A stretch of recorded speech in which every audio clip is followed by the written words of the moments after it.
fete yéen ñi ànd teg ñun su sunu seen bi di Buzz Total TV ñi leen di wax way leen tey abonné tey like vidéo bu baax a baax.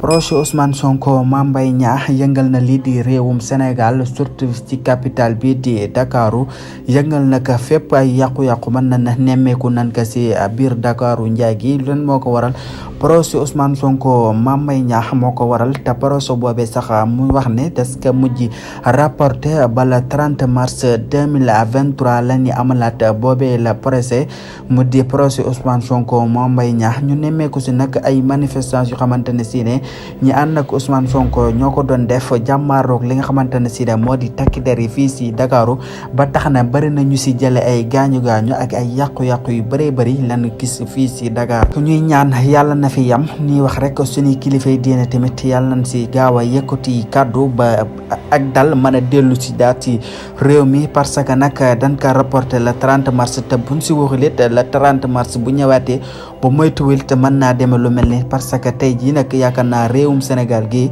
fii ci capitalu Dakar bi bëri na fu si yëngu trop te bëri na ay yàqu-yàqu yu si am trop kon daal ñuy wax di ñaan rek yàlla na jàmm yàgg suñu réew mi si suñu Sénégal waaye leen tey abonné te ngeen di partagé di like vidéo yi bu baax a baax te ngeen di taaxaarlu yeneen i xibaar